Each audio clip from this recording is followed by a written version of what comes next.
Greg Pickle, didn't we just talk about Penn State football? I felt like it was yesterday. It was almost like we were just recently sitting here talking about Deja Penn State vu. football. Yeah. Well, it didn't take long. No. The Joe Moorhead rumors were confirmed. He's going to be Mississippi State's new head coach. Yep. He's going to be introduced very shortly. So that means Penn State is in the market for a new offensive coordinator. Yes. He replaced John Donovan 2 years ago. I think the numbers speak for themselves. Right.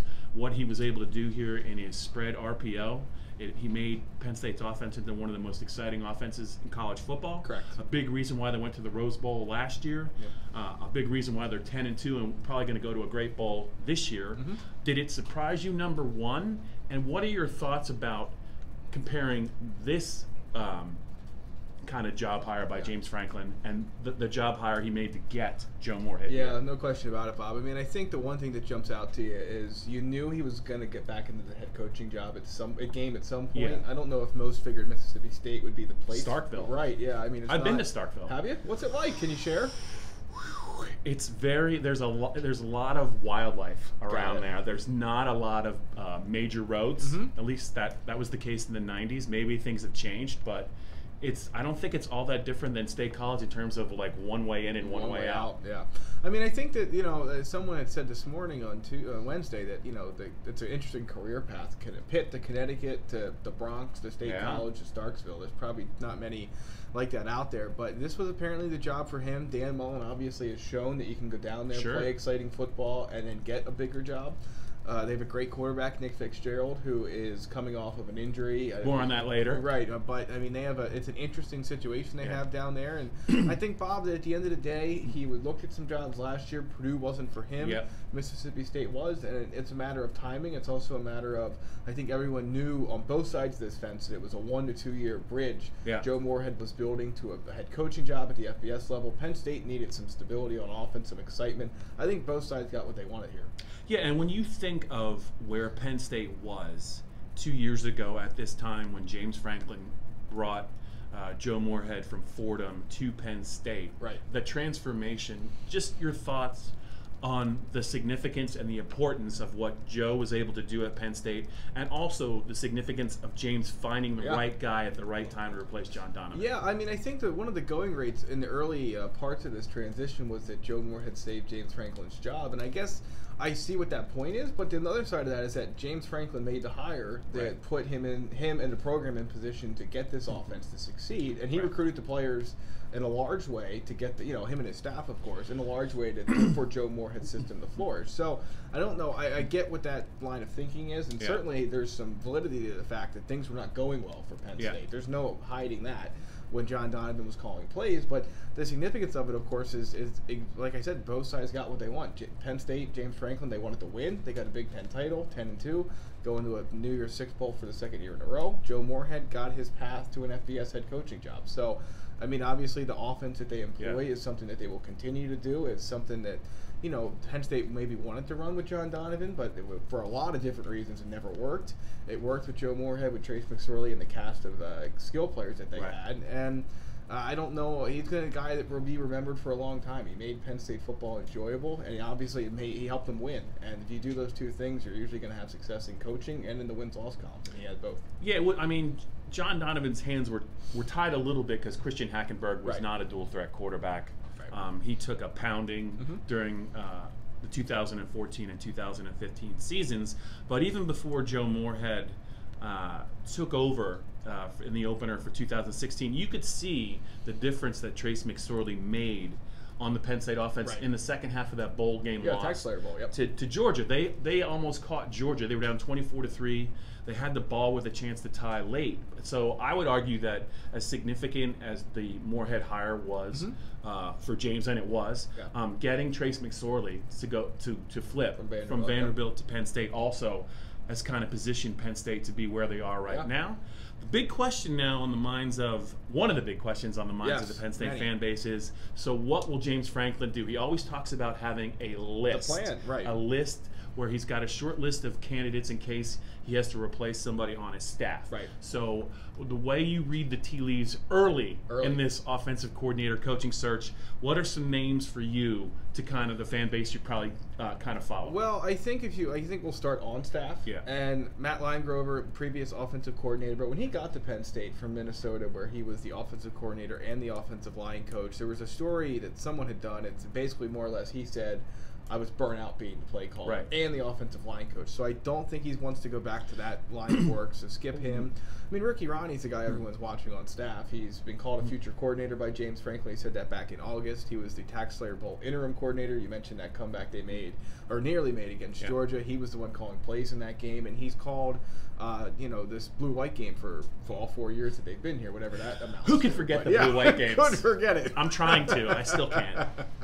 But, he's the obvious candidate on staff. I'm sure Josh Gaddis would love to one day get to that point. Yeah. I'm sure, he could be pointing for the job as well. But Ricky Ronnie seems to be the favorite in the clubhouse. Go outside the staff? I don't know. You're going to hear Andrew Briner a lot, the Fordham head coach, the Hershey native protege of Joe Moorhead since their days at Connecticut together. To me, I would almost suspect it's more likely for him to join Moorhead at Mississippi State than it is for him to be Penn State's next offensive coordinator. We'll see. But I don't know. He's a name that's been kicked around a lot. I'm not sure about that.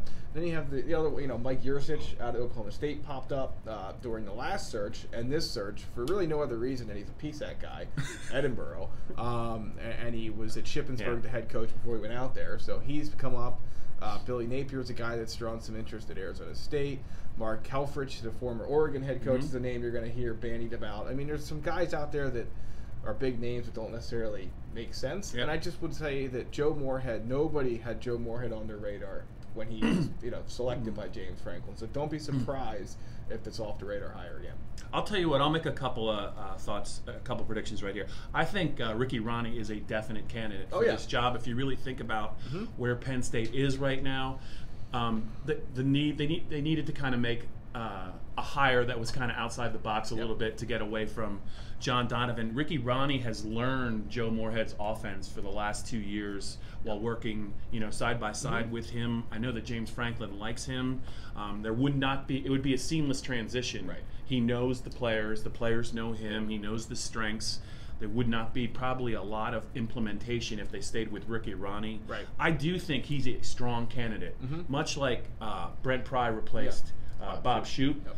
I would not surprise me at all if Ricky Ronnie is the guy, but one of the names that you mentioned, I'm going to throw him out here too. I've heard his name bandied about by some people. Mark Helfrich, the Oregon head coach who was the OC, I believe, under Chip Kelly. Yep. I think he is a guy that would probably work as an offensive coordinator in this offense. It would not surprise me if that was somebody maybe James Franklin talked to about this job. But if I had to rank them right now, I don't think it would surprise me if Ricky Ronnie would be the guy, not just on an interim basis, but maybe moving forward.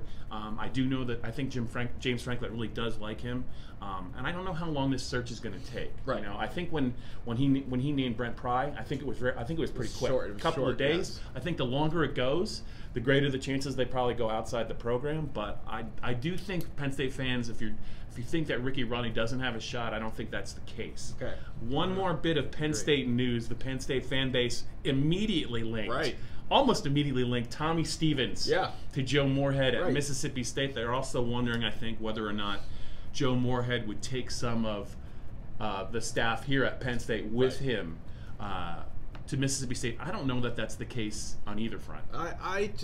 Well, let's start with Tommy Stevens. So Nick Fitzgerald is the incredibly talented he's pretty good. Mississippi State quarterback. Yes, he suffered a gruesome lower leg injury that he's going to have to recover from.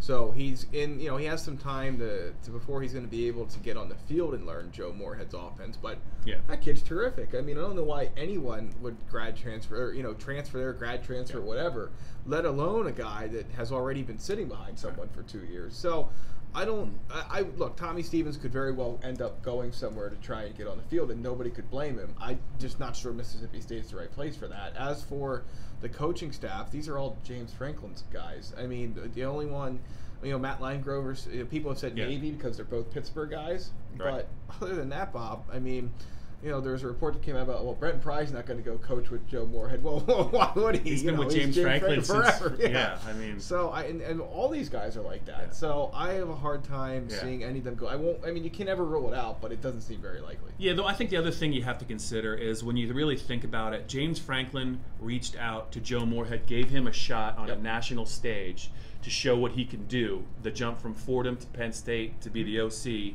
is significant. He made it work. He made things work very easily for James Franklin.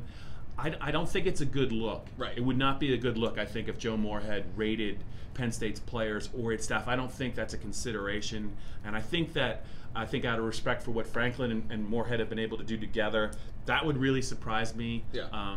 Maybe there's something there with Lime Grover, but I do think that Tommy to Mississippi State doesn't make much sense. I do believe he is going to graduate. In the spring. Right. Yep. So, I mean, if he wants to transfer, he can do so very soon, but I don't think it's going to be at Mississippi State. Not with that quarterback. He's really good. I got a chance to see him against Alabama. Yeah. He's an impressive kid. It's almost like watching Tommy, except for he's more experienced. Right, yeah. Exactly. I mean, right. so yep. Tommy would have his work cut out for him.